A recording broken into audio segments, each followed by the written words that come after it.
G'day, Lewis. Hello, Daniel. How are you? I'm well. I couldn't help but notice before, as we came on mic, you're doing some vaping on the side there. Have you got a vape sponsor? Can we get a vape sponsor for the show? I thought I would get that in just before the camera started rolling. It's my shameful habit. I had no idea. I was actually walking behind a guy who was smoking today, and I was vaping and he was smoking, and he was like 5 steps in front of me, and obviously 10 years behind me, but a few steps in front, and he was blowing smoke, and it was coming back, and as I was inhaling my vape, I was inhaling his smoke, and I thought, yuck. Well, it's just one more thing to rag on you about, you vapor. It's very exciting. I'm not ragging on our new Patreon supporters, though, because we've got some killer new ones. It's another record, another week of 7 new Patreon supporters. John O'Miller, thank you for joining up. Frightbat became a Fright Monger, thank you. Oliver Caddick, Chris Eberling, Jason Halliday, Brooks Sonta, Hugh Donaldson. Thank you so much for supporting us on Patreon. If you want to support us on Patreon, go to patreon.com/Rational Fear. Now, we're only a few weeks away from our Melbourne International Comedy Festival show, Lewis, April 11th at the Melbourne Town Hall. I'm really excited about it. I can't wait to get to Melbourne. I can't wait to enjoy the festival. Yeah, me too. I also saw on one of my weekly forays into Twitter that you were begging for guests, which makes me feel very relaxed about the booking situation. No, that's not true. I was after a suggestion for a big climate change name to join the show, and I booked one. We've got Simon Holmes à Court joining us. He's an absolute mega brain on energy and climate, and he knows all about the juiciest truth bombs about how Australia is missing out on the brand new green energy revolution. So he's going to be our interview guest, which is fantastic. And we've also got amazing. Yeah, it's awesome. Sammy Shah, Alice Fraser, James Collier, who is the head writer of the Weekly and Grew and Transfer, you and I, and also Gabby Bolt is joining us on stage too for her only Melbourne show. She is going to be an absolute mega star, Gabby Bolt. So it's going to be one of those shows you'll go, oh, I saw Gabby Bolt at Irrational Fear at the Melbourne International Comedy Festival back in 2021 before she became absolutely massive. Yeah, plus we can see if we can get some of that Holmes à Court money on the Patreon. He is a Patreon subscriber. He's a Patreon supporter, so he already does. Amazing. He could buy Patreon, couldn't he? Probably could. For more, go to comedy.com.au and look for Irrational Fear. I'm recording my end of Irrational Fear on Gadigal land in the Eora Nation. Sovereignty was never ceded. We need a treaty. Let's start the show. Tonight, Scott Morrison's response to the March for Justice was the worst example of public tone deafness since Meatloaf played at the AFL Grand Final. It was so bad that Jenny asked him to imagine if he was a single dad. And publicly diminishing his reputation, Christian Porter announces plans to sue himself for defamation. And another COVID case confirmed in a Sydney quarantine hotel. As usual, Melbourne says they were doing it months ago. It's the 19th of March, 2021. I'm spending my last JobKeeper on lollies. This is Irrational Fear. Welcome to Irrational Fear. I'm your host, former Duke of Edinburgh, Dan Ilic, and this is the podcast that takes the week's toughest stories and gives them a big hug, only if they agree to it. Let's meet our fearmongers for the podcast this week. He's taken some time out from his grueling hotel quarantine regime of looking out the window. It's Australia's favourite Will Anderson lookalike. It's Adam Hills. Not the hotel quarantine that had a case this week. Just want to point that out. It's great. Well, how have you been spending your time, Adam? I'm writing a children's book, so that's taking up most of my time. And being that I'm alone in a hotel room, you can imagine what's taking up the rest of my time. Is your children's book just like Where's Wally, but it's one man alone in a hotel? There he is. There he is again. I'm on my 3rd draft, and I'm really worried when I hand it in, the editors are going to go, wow, it got really dark all of a sudden. Because I write episodes of Play School, and every now and again, if things are not going well in your life, you could sometimes read a first draft back. I had to do one that was teaching kids how to ask for help from a doctor if they were ever sick. And I read it back, and I literally had Humpty Dumpty falling off a wall and screaming in agony that he'd shattered his legs. I was like, where was I last night? Like, that is bleak, Lewis. Anyway, they ran it. Traumatized kids. And she's been busy auditioning for SBS's Insight, but didn't manage to get the top job. Was she sabotaged from within? It's The Feed's Alex Lee. Hello, and yes, I was. I was the perfect host. How is the feed going, Alex Lee? It's great. Yes, just in case for all of your baffled listeners, we made a comedy series about me trying to audition to be the new host of Insight and failing miserably, and you can watch it on SBS On Demand. And finally, he's a lean, not mean talking machine. It's Lewis Hobba. Oh, that's very sweet. Do you know, speaking of being not mean, I'm also not lean. I put on 10 kilos in the last year. I'm jacked. So you've gone from looking like you've come out of Belson to looking like you've signed up with Chadwick's. That's not too bad for you. What a deep knowledge of modelling agencies. Yeah. Is that your vaping diet, Lewis? Is this the new one you recommend to everyone? I probably would have put on 20 kilos if it wasn't for the jewel. Coming up, Maverick economist Professor Steve Keen joins us to talk about Matthias Cormann's appointment to the Secretary-General job of the OECD, what it means for Australia and climate action.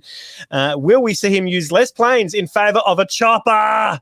But first, a message from this week's sponsor. Hi, I'm Mick Fuller. As New South Wales Police Commissioner, I love stripping down with others, but gaining consent can be a confusing process. That's why we've developed a new app to help men with important careers feel safe at night. If individuals have developed relations to a point where undergarments could be heading in a southerly direction, it's important to document the consent of each party before the engagement of horizontal proceedings. Simply take out your Service New South Wales app and scroll to the sexual consent form. You and your sexual participants simply tick the boxes for the style and duration of sexual intercourse. Also note, if applicable, which private high school the participants attended, so we assign the most appropriate legal response should we even need to. Then simply sign on the screen. Or use a finger on the fingerprint reader. If one of your participants is too drunk to sign, definitely don't coerce them or just place their finger on the fingerprint reader. They'll never be able to prove otherwise. Then and only then can sexual intercourse proceed at a location of your choice. There is currently a 15-person limit per sexual event per household, but this will relax as COVID rules change. Now, this is important. If any participant changes their mind, it won't be automatically updated by the app, but we're assured by the Boston Consulting Group that this will be addressed in a future upgrade. So when emotions are running high, remember, no app, no WAP. This has been a message from the New South Wales Police. Thank you.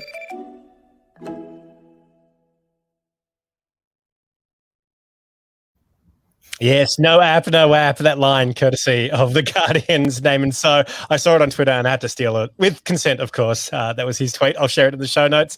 Yes, this week's first fear, this crazy consent app. Now, at the start of the day, the New South Wales Police Commissioner was floating this idea about an app to get a whole bunch of people to jump on this app to engage with swapping consent over an app to kind of quell rising sexual assaults.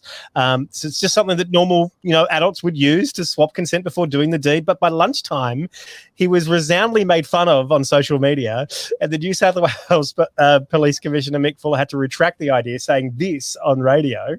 To be honest with you, the app could be, the worst idea I have in 2021.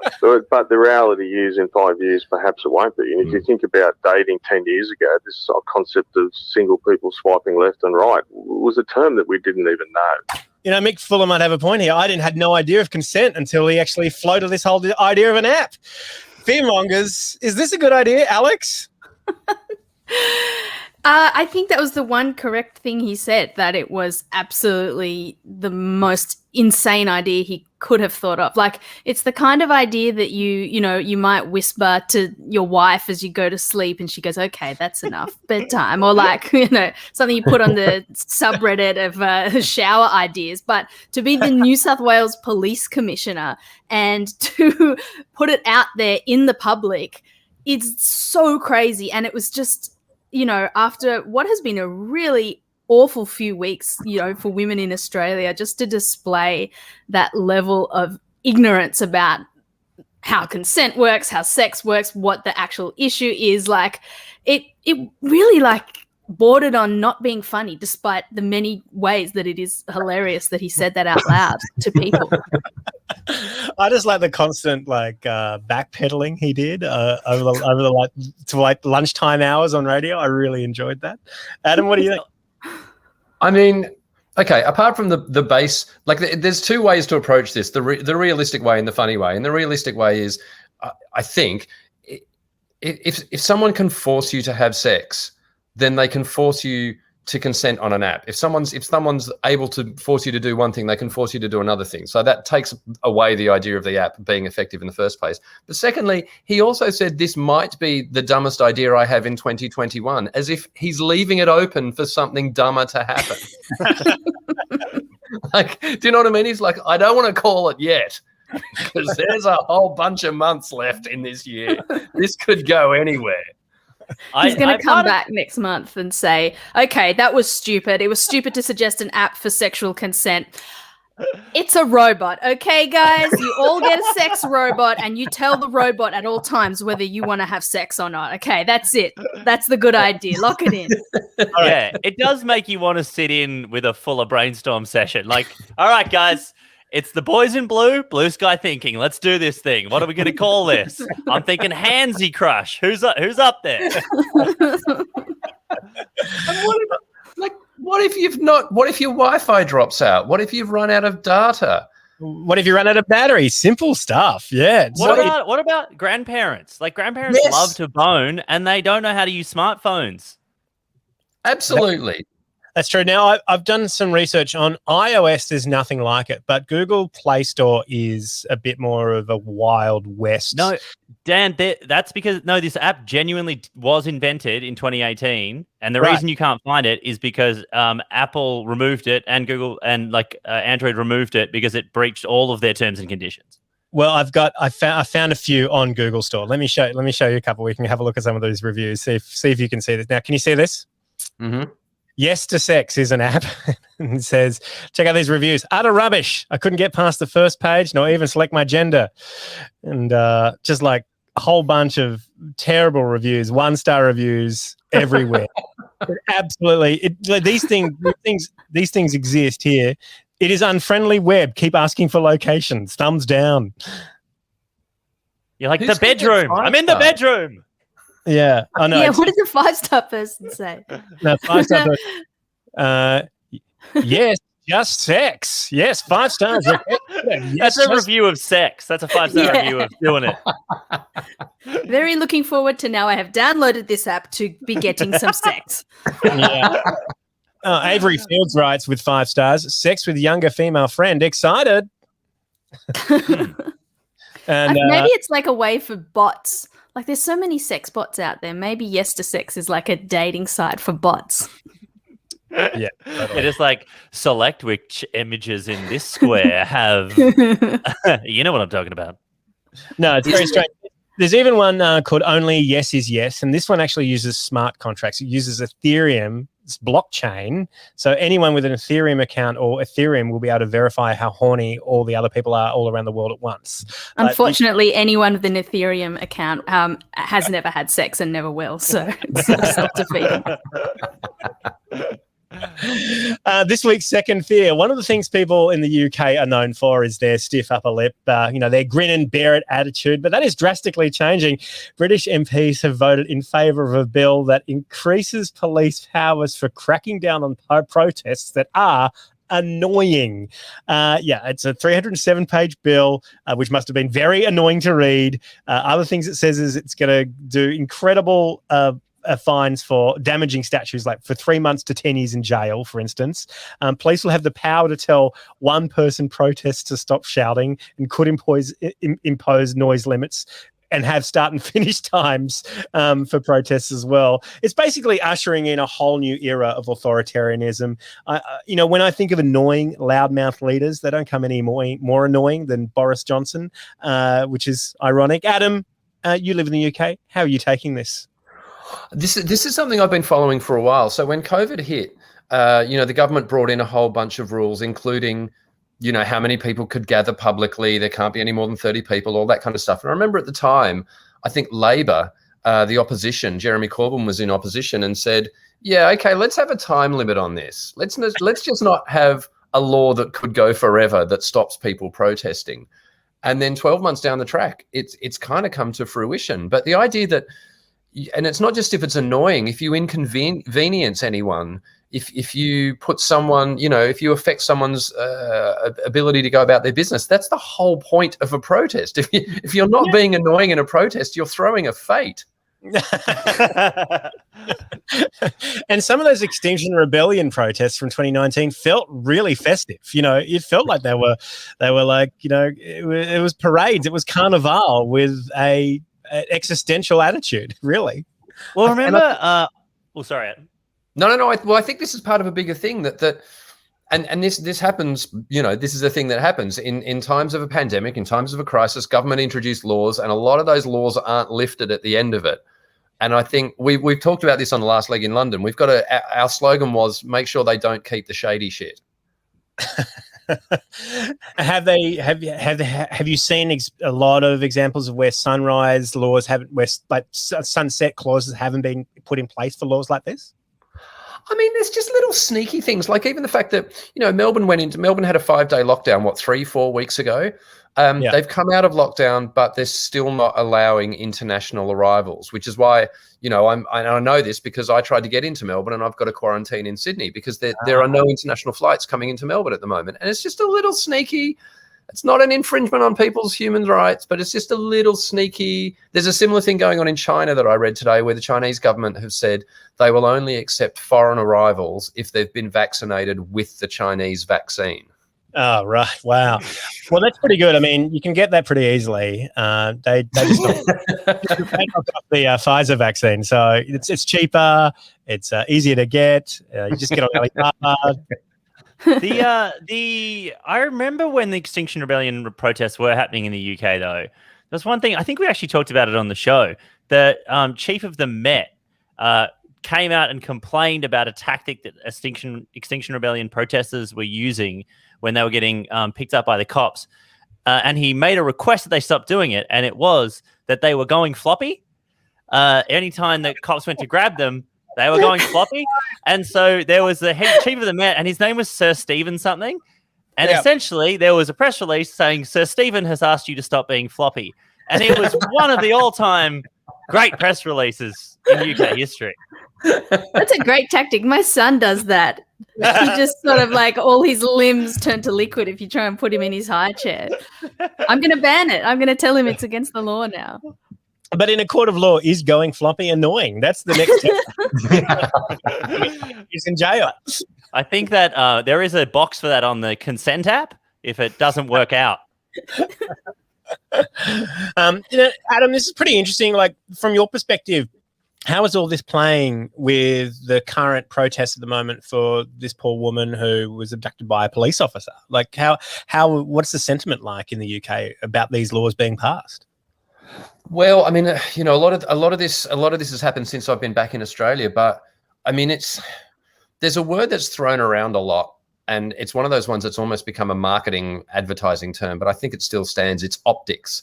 It's the optics. When a woman is kidnapped and murdered on the way home, walking home in the middle of London, and then a peaceful vigil is held, and the optics are police kneeling on the backs of women who are holding a peaceful vigil about a woman who was murdered by a police officer, you can see how that looks terrible. And I think it's not just in Britain. If everything that's gone on in Australia this week, with Scott Morrison's dealing with claims of rape, of sexual harassment, of all that kind of stuff, it's kind of worldwide. I mean, wasn't his response to say that there are protests happening and we're not shooting anyone, and aren't we great? Yeah, that's the next thing I want to talk about. Isn't that was such a crazy thing that happened earlier this week?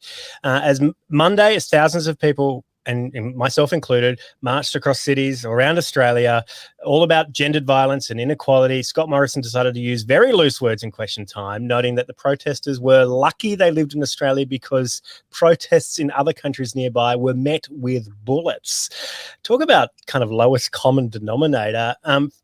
Fearmongers, should women feel grateful that the authorities weren't shooting women, Alex? Well, it seems like they weren't given that courtesy in the UK in their protest, basically. But Yeah. no, I mean, it's just setting like you said, the very lowest bar for your government, that you are not shooting protesters and then asking for credit for it.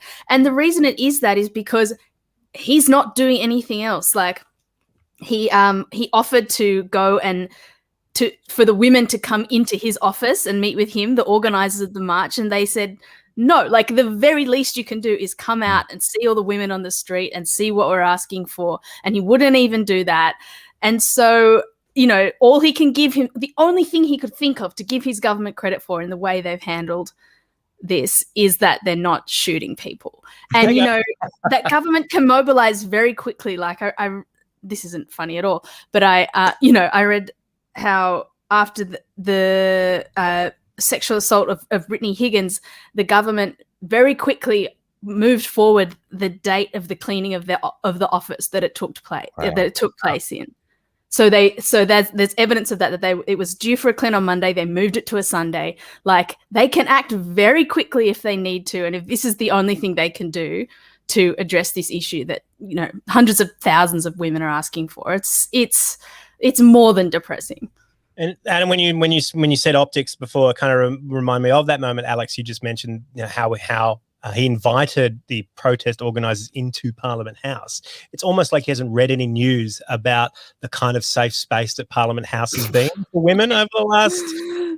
Yeah, maybe not somewhere where people want to be. Yeah, exactly. No, very strange. Lewis, has this been the kind of friendly banter you've been doing on Drive on Triple J? Yeah.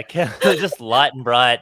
That was Flume. Anyway, where do you feel unsafe? Give us a call. No, it is bleak. Like, obviously we do a very dumb and silly show on Triple J, and so we keep it pretty dumb and silly. But there are days, obviously, where it's very hard to do that. You guys would all know that. You've all worked in jobs where you get paid to be dumb and silly, and there are days and there are weeks when that feels like you are going counter to the issue, or that you are your silliness is I don't know, the wrong noise to be making. And this week it did feel like that, to be honest. It was a really difficult week, and to see the response, you're just like, oh, that's fine, I'll be silly, they're going to pay attention. And then they don't. You're like, oh, far out, man. Like, it's very, very bleak to see that response, and just to see no movement whatsoever from the people who need to be listening.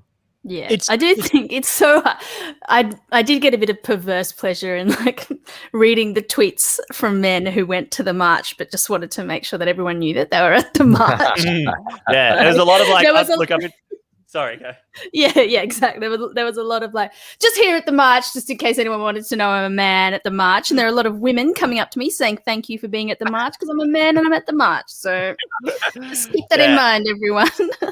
I really saw quite a lot of people who were masked in the stories, and then the masks off when their photo went on the grid. I just want to make sure you can see the whole face, all of me. I'm all here. Yeah, they should have sold merch at the march, which is just a flashing sign that said, I'm one of the good ones. Well, I don't know if you heard the full clip of Scott Morrison Question Time. He said much worse, and I'm very surprised the media didn't pick it up. The Prime Minister has the call. It is good and right, Mr. Speaker, that so many are able to gather here in this way, whether in our capital or elsewhere, to do so peacefully, to express their concerns and their very genuine and real frustrations. This is a vibrant liberal democracy, Mr. Speaker. Not far from here, such marches, even now, are being met with bullets. Not here in this country.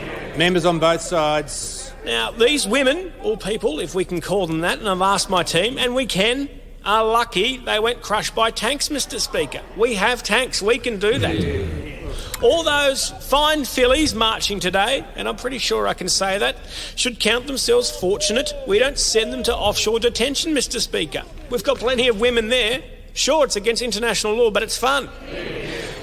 I was quite happy to meet these women in my office in Parliament House, just them with me, surrounded by men with guns. There's no safer space, Mr. Speaker. The member for Kingston is warned. I've had empathy training. I could, if they wanted me to, give them a massage, Mr. Speaker. Calm them down, listen to their concerns. And I would have told them, like I'm telling you, we all know, when it comes to holding an investigation of a member of the National Cabinet, that's a matter for the states, Mr. Speaker. And I would have been quite happy to explain that to those hysterical girls organising the march today.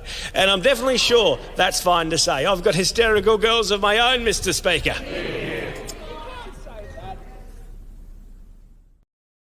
Just shocking. Can't believe he said that. Can't believe it.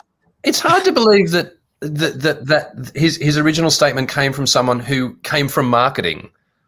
You know what I mean? The slogan, "I'm not as bad as Pol Pot," isn't the strongest marketing campaign. And also, this is a man who didn't he come up with "Where the bloody hell are you?" Yeah, that's not a slogan you want associated with someone firing on protesters. One of the absolute tragedies of this is that this happened on the exact anniversary of the Christchurch massacre, when an Australian did fire upon. Absolutely. So just someone's brain isn't switched on, and I think this is a massive problem for them. And I think it's just they're not handling it well at all because they're on the back foot. And I think it's very strange. Anyway, I'm moving on. This is why I started vaping, Dan. It's not my fault. It's the world's. Our next guest is one of our favourites on Irrational Fear. He's a maverick economist who tells it like it is, I assume, because I'm not smart enough to know what he's actually talking about. It's Professor Steve Keen. Steve, welcome to Irrational Fear. Oh, he's there? What I've been experiencing for the last few months reading economics. Yeah, I bet. Now, look, as an economist of regard, you kind of get into these incredible places like the OECD. So I wanted to pick your brain about the Matthias Cormann appointment. You know, can I prop in really quickly before you get stuck into OECD and just say that I don't know what the OECD is? Yeah. So, Steve, and I know that's embarrassing, but I just want to put that out there. You know how you find it really hard to focus on tasks for long periods of time, Lewis? It's that. Oh, wait, no, it's not. I got confused. It's ADHD. Everyone remove that joke. And pretend I made a joke about OCD. Okay, keep going. I enjoyed it. I was with you. It had the right amount. It had a good amount of letters. I was with you. Oh yeah. So, Prof, let's go back. Let's go back to the bare bones here. What is the OECD, and how is Matthias Cormann's appointment significant? Yeah, well, the OECD used to be called the Rich Man's Club, as in where man means nation. That's why I don't know about it. Even if women lead some of the nations, I'm sure we have some word that from Matthias Cormann. I think this is the first and time. Scotty from marketing. And it was Steve, you're breaking up. Steve, you're breaking up. But I think this is the first time where Thailand's internet is worse than Australia's internet. No, I think it's your end that's making it suck. Pardon me, because Thailand's got quite. So Thailand, Malcolm Turnbull did not establish the internet network in Thailand. Therefore, it is massively superior to the one in Australia. So it's your end. How are we doing now? Are we getting any better? That's a little bit better, yeah. Sorry, so I forgot to acknowledge. I forgot to acknowledge the traditional owner of Australia, Tony Abbott, in saying that. So my apologies. So the Organisation for Economic Cooperation and Development was once called the Rich Man's Club. It had about 20 nations in it, mainly America and Europe. Now it has about 37, 38 nations, and its last leader was quite a progressive Mexican leader, Angel Guerra, and he was quite in favour of non-orthodox thinking on economics, particularly after the OECD completely fluffed it back in 2007, when in their economic report in June 2007, their chief economist said what a fantastic year 2008 was going to be, which of course he didn't mean he was going to have an economic recession. He thought it was going to be a boom. So after that, Angel established what's called the NAIC, which stands for New Approaches to Economic Challenges. And that led a lot of progressive thought into the OECD, which is how I managed to get past the guards at the gate. And now Angel had been there for 3 terms, 15 years, which is extremely unusual. So they needed a new replacement. And nobody on the planet thought that anybody from Australia had a chance, because if any part of the planet is burning it up, it's Australia. And climate change has become a major focus of the OECD in the last half dozen years. And lo and behold, blow us down with a Saharan wind.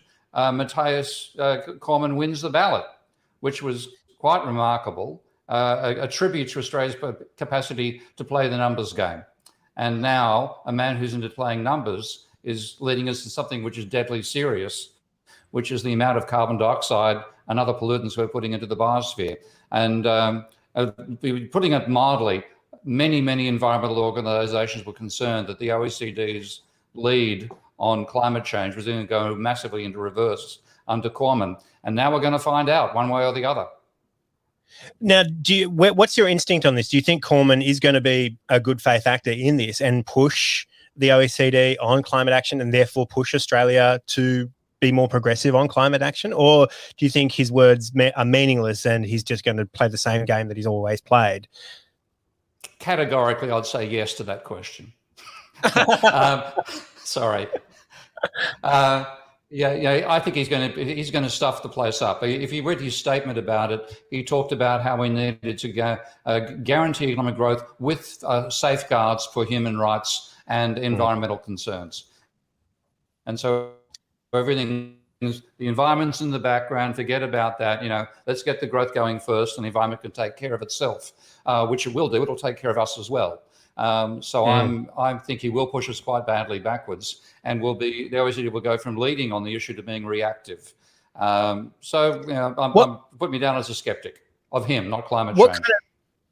And the OECD, it has this big mandate to promote policies that have some sort of economic and social well-being for people all around the world. How powerful are they in terms of shaping what goes into agreements like what we'll see at COP in a few months' time?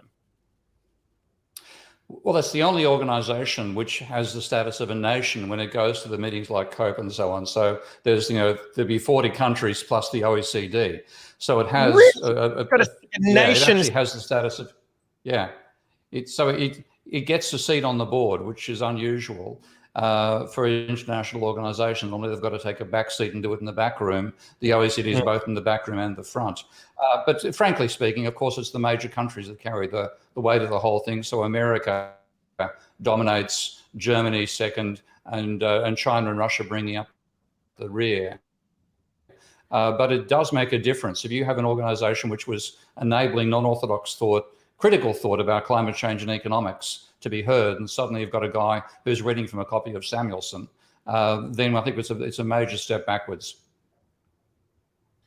I was reading Dr. Seuss not long ago, so before it got cancelled. So I assume Samuelson is about to get cancelled too. Is that? Don't worry about that. That was a terrible joke. We'll cut that out. You've been presenting recently to the OECD, and you had a very strange moment where the Australian permanent ambassador to the OECD, as soon as you came on the conference call to talk, decided to take his camera offline, despite him actually being he turned himself off when I was turned on. Yeah. Do you think that was not promising? That was a talk about what's called modern monetary theory. I can only guess that he was one. He didn't. I can only guess that he either didn't care for what you had to say, or two, he really enjoyed what you had to say so much that he needed a bit of privacy. What do you think it was out of those two? Good. The Tobin situation. That's an angle I haven't heard before, and I'm not going to go anywhere near it. No, he was quite. he was invited to be the discussant of Stephanie Kelton presenting arguments about what's called modern monetary theory that says the state doesn't need to borrow money from the public, doesn't need to tax to spend. It's got its own capacity to create money, and that's how it finances itself. And so good on him for being a discussant. But if you look at the comments on YouTube, what people had to say there about his comments were, I think, pretty spot on. Basically, he just trashed everything Stephanie had to say because he fairly obviously hadn't listened to what she was saying in the first place. He has a PhD in economics. He lectured at the ANU, so he's got all the mainstream credentials that I have been attacking for the last 20 years in books like Debunking Economics. And I think he's going to basically say to Cormann, let's get it back on the straight and narrow. Let's go back to the good sound economics. Well, good sound economics got us into the stink in the first place. So I'm not hopeful about where the OCD is going to find itself. And I think it's not quite as bad as appointing Donald Trump before a pandemic, but I think it has similarities. Well, I'm pretty. The way you kind of frame it, I get very kind of despondent because the OECD for a lot of people is this black box that is so powerful, and yet there's little we can do about it when it comes to getting the right people in there to affect the right kind of change.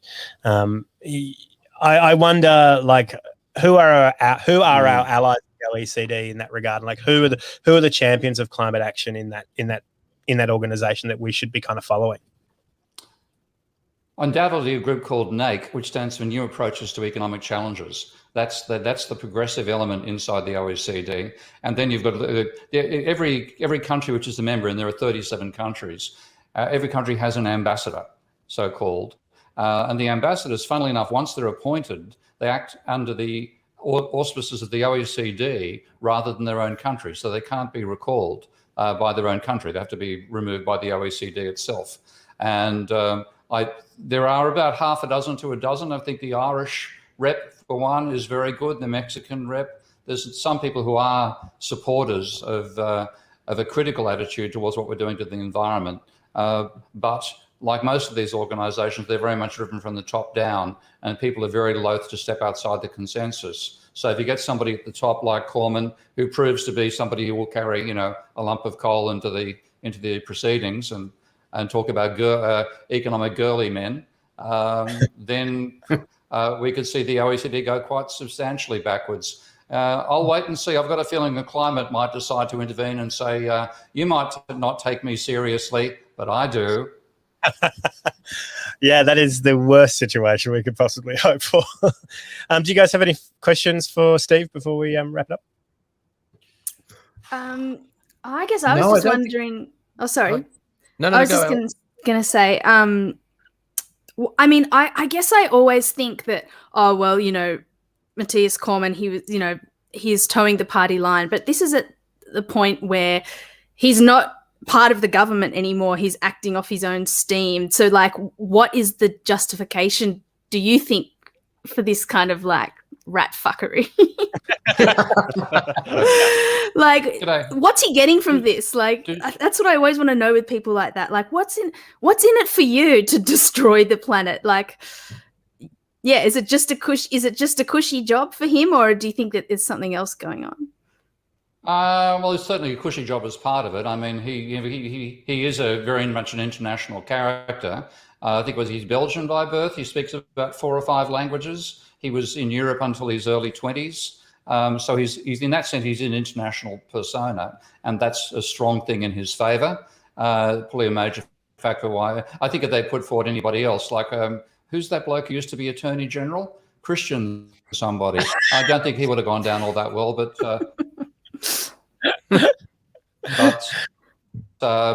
Cormann certainly has an establishment that says he's laughing with you, you and me. But I think it's a major status thing for himself. Relocates him back in Europe. It's all sorts of massive positives from his personal side. When it comes to what he's doing, I think most of these people are genuinely sincere. They really believe they're doing the right thing by the climate in what they're doing. And I know economists like William Nordhaus, so I think will actually, I hope to see tried for ecocide at some stage, given what he's done about climate. But he genuinely believes he's doing good for the climate. Now, Cormann will probably think of imposing economic discipline and standard rule of law is all that's necessary, and he's doing the right thing. He'll be quite sure he's doing the right thing. So they actually believe that, that their sincerity, I don't question it. But the funny thing, I had a school teacher once who gave me a great insight to sincerity. We were having a class discussion about some politician fighting like crazy amongst ourselves. This is school days. And one kid piped up and said, well, at least he's sincere. And the whole sincere. And our teacher, who normally just let us run riot, chirped up and said, don't overrate sincerity. The most sincere person you'll ever meet in your life will be the maniac chasing you down the road with an axe trying to chop your head off. So I don't give him any marks for sincerity. That's dangerous. And he's got a very big axe. Indeed. Do you guys? It's the biggest Anybody else got a question? humanity's never seen. I do have a question. I just also want to make just point out my internet is a little bit dodgy here in the hotel. So if occasionally I've been staring at the screen looking like I have no idea what's being said, often it's because of the internet, but occasionally it's because I'm not quite keeping up. So if Alex's question was what's in it for Matthias Cormann, my question is what's in it for the Australian government? That's huge. And I think that's a really important question because Australia's been on the nose internationally. It's actually been called out by a couple of international organizations for how badly it's behaved on climate change. And this is a way that the country which is deservedly criticized as the greatest laggard on the planet now has a voice at the head of the table. So I've got a feeling that's a major reason why he was in there, and that's why I'm particularly skeptical. In this particular case, Morrison will be leaning and say, we got you the position, mate. You keep us from just being for a period here, I was really excited about how Australia was the pariah internationally, but like to see that we've now got some cover because of Cormann actually hurts me a little bit. I worked at the 2015 COP, and I did a show every night about the winners and losers of the COP negotiations in Paris, and Australia was always number 1, 2, or 3 of the bad actors in negotiations. And so it was one of those things where it's like, well, maybe 2021, maybe this next COP coming will be a little different, and there will be enough international pressure to turn us into a good actor. But fuck, now it seems that that's going to be harder than ever.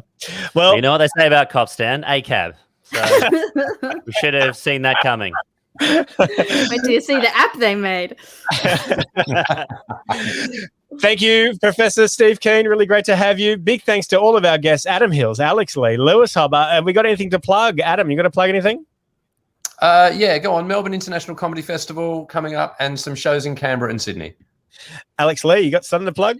My Dungeons and Dragons podcast, Dragon Friends, is also doing comedy festival, but it's sold out, so who cares? But I tell you what's not sold out from Dragon Friends is your beautiful water bottles. Would you like to tell everyone about that in front of the professor? No, that's not Dragon Friends. That's Free to a Good Home, and I completely distance myself from that. Oh, yes. I saw those water bottles on Twitter, and I can't even mention them on this show. Lewis, you got anything to plug? Yes, Dan. Irrational Fear, the live show on the 11th of April at the Melbourne International Comedy Festival. And if the listeners of this show, if you use the code podcast, you get a big discount, which is great.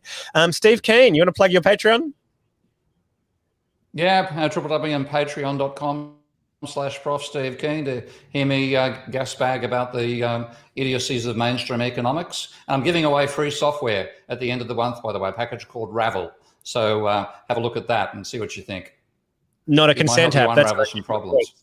Big thanks to Road Mike, the Bertha Foundation, our Patreon supporters. Please join us on Patreon so we can keep making this show. Big thank you to Killian David, Dave Bluestein, Kate Holdsworth, Rupert Dagas, and Jacob Round on the Teppanyaki timeline. Don't forget to come to our Melbourne Comedy Festival shows. Until next week, there's always something to be scared of. Good night.